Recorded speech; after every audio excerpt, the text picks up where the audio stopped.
Brother Roop here. We just finished chapter 6 of the book of Acts, and what a great 6 chapters that was. Lots of things going on, lots of changes being made. The Jewish sect of Judaism is growing and growing into its own religion, and the Pharisees are persecuting the apostles. The Sadducees put the apostles in jail twice already, and now the large company of priests have gone to Christianity. Now you see the priests getting a little more serious. Now they're going to start putting people to death. No more just prison time. It's now they're going to start killing the church leaders because they're now really being threatened because a large company of priests and have gone over and the Christian sect is growing. The apostles are still preaching in the temple. That's going to change when they get kicked out of the temple. But that's what needs to be done if they're going to get out and save the world. They can't stay in the temple forever.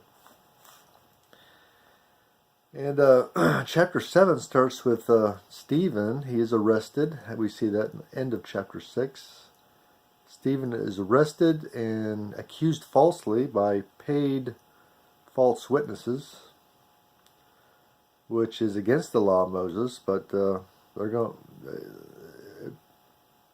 It seems the priests don't mind violating the law of Moses if it benefits them, even if it means accusing somebody else of violating the law of Moses. So it's all very hypocritical in chapter 7. Very sad. It shows that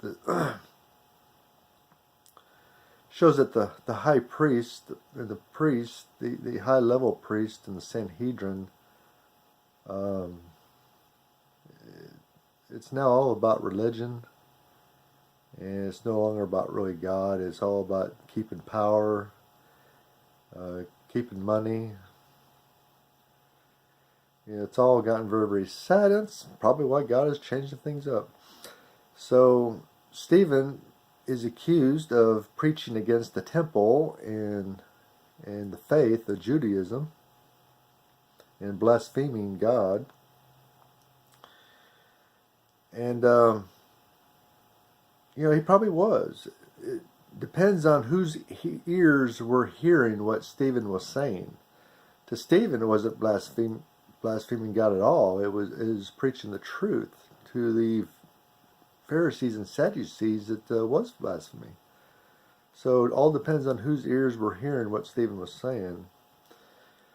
So he is brought before the council, the Sanhedrin Council, to defend himself. And he does. He basically gives a long history, a very long speech, a history of Judaism from the very beginning, where God calls Abram out from the people in Mesopotamia, which would be today's Iraq. So Stephen makes a point of saying our religion didn't start in Israel. God called Abram out many hundreds of miles away from where we're living in Israel today, in Mesopotamia. And he released the history of, Jacob going down into Egypt and spending most of his life in Egypt. And the slavery there, and Moses being called out, and 2/3 of Moses' life wasn't in Israel either. So basically what Stephen is saying was, God is not necessarily God of Israel. He was, from the very beginning, he's a God of everybody, but he just called Abram out, and he just happened to live in Mesopotamia. God encompasses the world, and we're all God's creation. And Stephen, I was trying to emphasize that. He wasn't blaspheming the law. He was just saying the law was over with. He wasn't blaspheming the temple.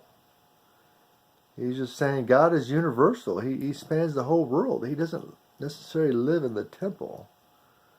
Temple necessarily isn't the holy ground of God. It's wherever God's at is the holy ground. But the priest didn't want to hear that, so they had a ready-made mob.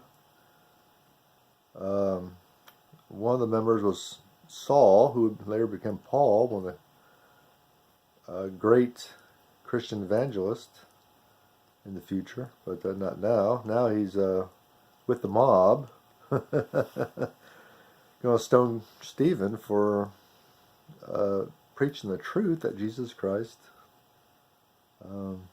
was the Messiah and sitting hand right hand of God.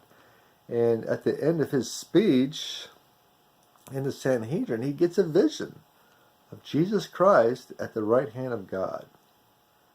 He says, "The Son of Man sitteth at the right hand of God," which is interesting because the Son of Man was really a title that Jesus gave himself. Nobody else really called that him. He called himself the Son of Man, just to emphasize not only his Messiah, but he's also a human being, and he was going to sacrifice himself for our sins, which he did. So Stephen's point was, the God we worship is an international God. From the very beginning, God's people spent time in the Holy Land with the temple and the priesthood, but now was time. Jesus Christ was the Messiah, and Jesus Christ wanted the Jews, the priest, to accept him as the Messiah and go over the world, travel the world, and preaching Jesus was the Messiah. But a great company of Jewish priests did, but most did not. Most Jewish priests rejected Jesus Christ as Messiah, and they stayed in Israel and did not preach him, but stayed in Judaism and kept Judaism alive. When Judaism was supposed to have changed and transformed into an international organization to preach about Jesus Christ and what he did on the cross. So a handful of priests did, most did not. And that's why we have Judaism today and Christianity we have today. That's why we have both religions.